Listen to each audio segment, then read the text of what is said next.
Hello friends, welcome back to my channel.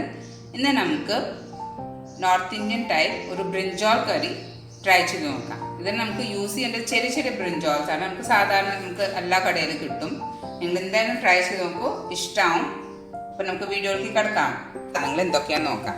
നമുക്ക് ഇങ്ങനത്തെ ചെറിയ ബ്രിഞ്ചോളാണ് വേണ്ടത്. ഇത് എളുപ്പത്തിൽ കിട്ടും മാർക്കറ്റിൽ. ഇത് ഞാൻ ഒരു 12 എണ്ണം എടുത്തിട്ടുണ്ട്, ചെറിയ ബ്രിഞ്ചോൾ. പിന്നെ നമുക്ക് വേണ്ടത് 3 സബോള, ഒരു കഷ്ണം ഇഞ്ചി, 4 അല്ലി വെളുത്തുള്ളി, പിന്നെ 2 തക്കാളി. ഇതെല്ലാം നമുക്ക് ബ്രിഞ്ചോൾ ഒഴികെ ബാക്കിയെല്ലാം നമുക്ക് ഒരു നീളത്തിൽ റഫായിട്ട് കട്ട് ചെയ്യാം. ചെറുതാക്കി ഒന്ന് കട്ട് ചെയ്യേണ്ട, റഫായിട്ട് കട്ട് ചെയ്താൽ മതി. ഇനി നമുക്ക് ഇതിനാവശ്യമുള്ള മസാലകൾ ഏതൊക്കെയാണെന്ന് നോക്കാം. ഇതിൻ്റെ ഒപ്പം നമുക്ക് വേണ്ടത് 15 കാഷ്യൂനട്ട്, 1 ടേബിൾ സ്പൂൺ മുളക് പൊടി, 1/2 ടേബിൾ സ്പൂൺ കസൂരി മേത്തി. കസൂരി മേത്തി എന്ന് പറഞ്ഞാൽ ഫെനിഗ്രീക്ക് ലീഫാണ്, ഡ്രൈ ഫെനിഗ്രീക്ക് ലീഫ്. ഇതെല്ലാ കടയിലും നമുക്ക് എളുപ്പത്തിൽ ഇപ്പോൾ നാട്ടിലൊക്കെ കിട്ടും. പിന്നെ 1 ടീസ്പൂൺ മല്ലിപ്പൊടി, 1/2 ടീസ്പൂൺ ഗരം മസാല, പിന്നെ 1/4 ടീസ്പൂൺ മഞ്ഞൾപ്പൊടി. പിന്നെ നമ്മൾ ഇതുണ്ടാക്കുന്നത് സൺഫ്ലവർ ഓയിലാണ്.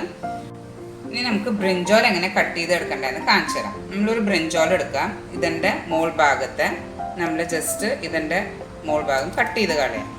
അതിനുശേഷം ഇത് 1/4 ഭാഗത്തോളം ഇത് പകുതി ഇങ്ങനെ കട്ട് ചെയ്യാം. പിന്നെ ഇങ്ങനെ തന്നെ ക്രോസ് ചെയ്ത് കട്ട് ചെയ്യാം. അപ്പോൾ ഒരു 4 ഭാഗമായിട്ട് കിട്ടും. ഇത് ഇനി ഒന്ന് വിരിച്ച് പിടിക്കുമ്പോൾ നമുക്ക് കാണാം ഇങ്ങനെ 4 ആയിട്ട്. നമ്മൾ താഴ്ഭാഗം കട്ട് ചെയ്തിട്ടില്ല, 1/4 ഭാഗം മാത്രമാണ് കട്ട് ചെയ്തേക്കുന്നത്. ഇനി നമുക്കെല്ലാം ബ്രിഞ്ചോൾ ഇങ്ങനെ കട്ട് ചെയ്തെടുക്കാം. ഇപ്പം നിങ്ങൾക്ക് കാണാം നമ്മുടെ എല്ലാ സാധനങ്ങളും ചോപ്പ് ചെയ്ത് വെച്ചിട്ടുണ്ട്. നമ്മുടെ സബോള, തക്കാളി, വെളുത്തുള്ളി, ജിഞ്ചർ, പിന്നെ കാഷ്യൂനട്ട്. ഇത് ജസ്റ്റ് റഫ്ലി ചോപ്പ് ചെയ്തേക്കുന്നതാണ്. എന്താ വെച്ചാൽ നമുക്ക് ഇത് ഒന്ന് വാട്ടിയതിന് ശേഷം മിക്സിയിൽ ഇട്ടിട്ട് ഒന്ന് പേസ്റ്റ് ആക്കി എടുക്കണം. അതുകൊണ്ടാണ് നമ്മൾ ജസ്റ്റ് റഫ്ലി ആയിട്ട് മാത്രം ഇത് ചോപ്പ് ചെയ്ത് വെച്ചേക്കേണ്ടത്. നമ്മളിപ്പോൾ പാൻ അടുപ്പത്ത് വെച്ചിട്ടുണ്ട്. ഇനി നമുക്ക് ഇതിലേക്ക് നമ്മൾ കട്ട് ചെയ്ത് വെച്ചേക്കുന്ന ബ്രിഞ്ചോളാണ് ഇടേണ്ടത്. ഫസ്റ്റ് നമുക്ക് എണ്ണ ഒന്ന് ചൂടാവട്ടെ. 3 ടേബിൾ സ്പൂൺ ഓയിൽ ഇട്ടിട്ടുണ്ട്. ഈ ഓയിലിൽ തന്നെ നമുക്ക് എല്ലാ പരിപാടികളും ചെയ്യാം. അതുകൊണ്ട് നമ്മൾ ഫസ്റ്റ് തന്നെ 3 ടേബിൾ സ്പൂൺ ഓയിലാണ് ഇട്ടേക്കുന്നത്. ഒന്ന് എണ്ണ ചൂടായതിനു ശേഷം നമുക്ക് നമ്മൾ കട്ട് ചെയ്ത് വെച്ചേക്കുന്ന ബ്രിഞ്ചോൾ ഓരോന്ന് ഇടാം. ഈ ബ്രിഞ്ചോൾ ഒന്ന് വാടി വന്നതിന് ശേഷമാണ് നമ്മൾ കട്ട് ചെയ്ത് വെച്ചേക്കുന്ന സബോള, തക്കാളി, ഇഞ്ചി, വെളുത്തുള്ളി അതൊക്കെ ഇടേണ്ടത്. അപ്പോൾ ബ്രിഞ്ചോൾ ഒന്ന് നന്നായിട്ടൊന്ന് വാടി വരണം. ഇപ്പോൾ ഒരു 2-3 മിനിറ്റ് ആയിട്ട് ഇതെല്ലാം മൂടി വെച്ചിട്ടുണ്ടായിരുന്നു. ഇനി ഇപ്പോൾ ഒരു സൈഡ് തിരിച്ച് വെച്ചിട്ടുണ്ടായിരുന്നു, ഒരു സൈഡ് ഏകദേശം ആയിട്ടുണ്ട്. അപ്പോൾ എനിക്ക് കാണാം ഇത് വാടി വന്നിട്ടുണ്ട്. ഇത് ഫുള്ളായിട്ട് വാടണ്ട, ജസ്റ്റ് ഇങ്ങനെ ഒന്ന് 1/4 ഭാഗത്തോളം ആയാൽ മതി. പിന്നെ നമുക്ക് ഗ്രേവിയിലിട്ടിട്ട് ഇതൊന്നും കൂടി ഒന്ന് കുക്കാം. അപ്പോൾ നമുക്ക് ജസ്റ്റ് ഒന്ന് ഫ്രൈ ചെയ്തെടുക്കണം, അത്രേ ഉള്ളൂ. 2 സൈഡിൽ ഇങ്ങനെ മറിച്ചിടാം. കൂടി വന്ന ഒരു 5 മിനിറ്റ് ഇങ്ങനെ ഇട്ടാൽ മതി. സിമ്മിൽ വെച്ചിട്ട് ഇടാം. അപ്പോഴാണ് ഇതിൻ്റെ ശരിക്ക്, അല്ലെങ്കിൽ ഇത് കരിഞ്ഞു പോകും. അപ്പോൾ നമ്മൾ സിമ്മിലിട്ടിട്ട് മൂടി വെച്ചിട്ടൊന്ന് ചെയ്യാം. ഇടയ്ക്കൊന്നും മറിച്ചിടാം.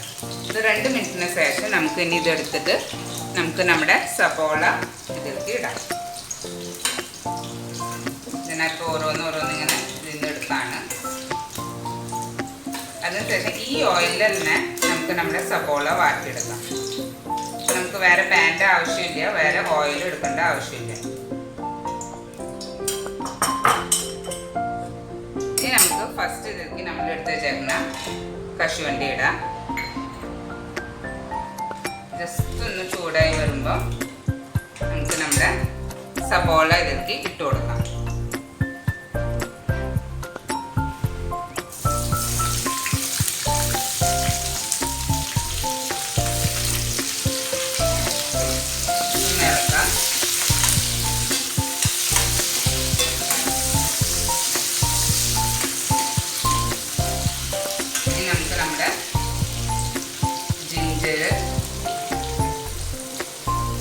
ഗാർലിക് കട്ട് ചെയ്ത് വെച്ചേക്കുന്ന ഗാർലിക് അതും കൂടി ഒന്ന് ഇട്ട് കൊടുക്കാം. തക്കാളി കുറച്ച് കഴിഞ്ഞിട്ടൊന്ന് ഇടാം. ഇത് ജസ്റ്റ് ഒന്ന് പാടട്ടെ. ഈ സമയത്ത് നമുക്ക് കുറച്ച് ഉപ്പും കൂടി ഇട്ട് കൊടുക്കാം.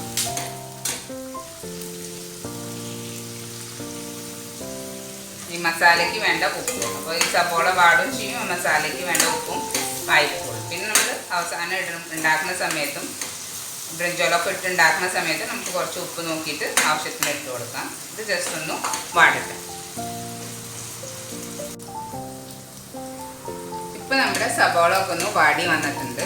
ഈ സമയത്ത് നമുക്ക് ഇതിലേക്ക് നമ്മൾ കട്ട് ചെയ്ത് വെച്ചേക്കുന്ന തക്കാളി ഇട്ട് കൊടുക്കാം. ഈ തക്കാളി കൂടി ഇതിൽ കിടന്നിട്ട് ഒന്ന് വാഴട്ടെ.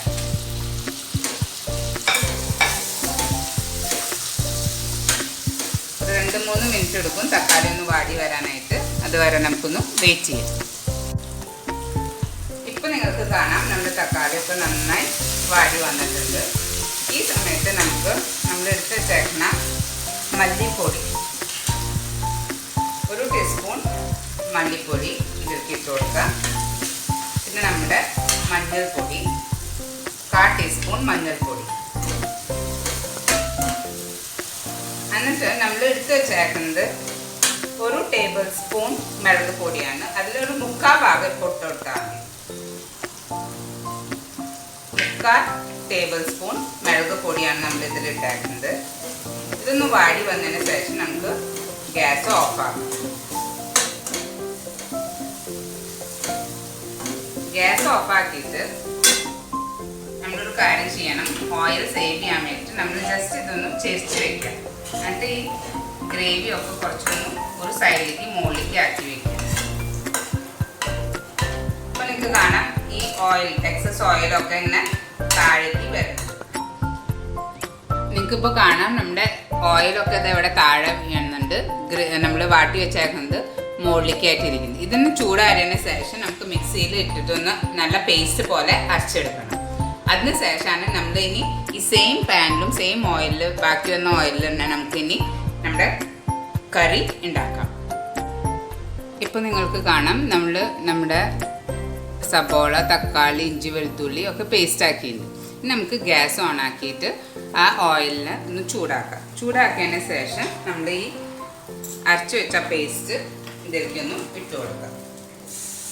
അപ്പോൾ നമ്മൾ ഓയിൽ വേറെ ഒന്നും യൂസ് ചെയ്യുന്നില്ല. ഈ സെയിം ഓയിലിൽ തന്നെ എല്ലാ പരിപാടിയും നമ്മൾ കഴിയും. വേറെ എക്സ്ട്രാ ഓയിലൊന്നും ആവശ്യമില്ല. ഗ്യാസ് സിമ്മിൽ വയ്ക്കാം.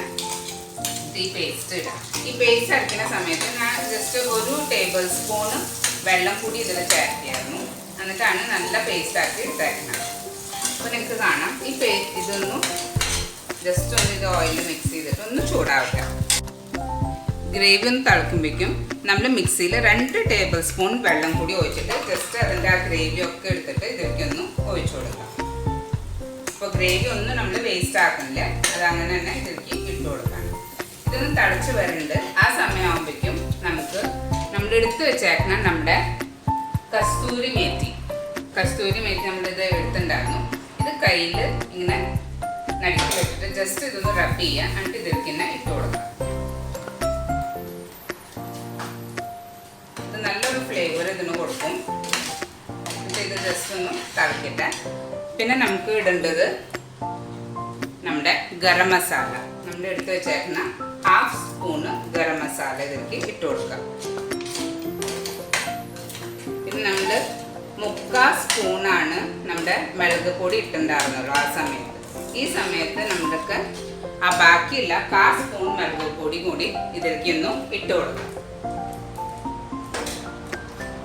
ഇത് നന്നായി തിളച്ച് വരുന്നുണ്ട്.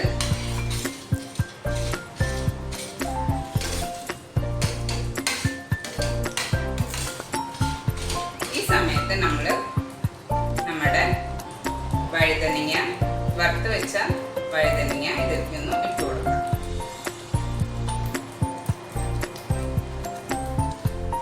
ഇതിങ്ങനെ ഫ്രൈ ചെയ്യുമ്പോൾ അതിന് പ്രത്യേക ഒരു ഫ്ലേവർ വരും. നിങ്ങൾ എന്തായാലും ഇത് ട്രൈ ചെയ്തോളൂ. വേറൊരു തരം ഡിഷല്ല. അപ്പോൾ എന്തായാലും പ്രത്യേക ഒരു ഫ്ലേവറും കൂടിയാണ്. നിങ്ങൾ എന്തായാലും ഇത് ട്രൈ ചെയ്തോളൂ. പിന്നെ നമ്മുടെ ബ്രിഞ്ചോൾ കറി റെഡി ആയിട്ടുണ്ട്. ഇതിൻ്റെ മുകളിൽ കൂടെ നമുക്ക് ജസ്റ്റ് കുറച്ചൊന്നും മല്ലിയില, നമ്മൾ കട്ട് ചെയ്ത് വെച്ചേക്കണം മല്ലിയില കുറച്ചൊന്നും ഇതിൻ്റെ മുകളിൽ കൂടെ ഇട്ട് കൊടുക്കും. അപ്പോൾ നമ്മുടെ ബ്രിഞ്ചോൾ കറി ഇവിടെ റെഡി ആയിട്ടുണ്ട്. അപ്പോൾ നിങ്ങൾക്ക് വീഡിയോ ഇഷ്ടമായെങ്കിൽ ലൈക്ക് ചെയ്യാനും സബ്സ്ക്രൈബ് ചെയ്യാനും മറക്കരുത്. നെക്സ്റ്റ് വീഡിയോയിൽ കാണുന്നവരെ ബൈ.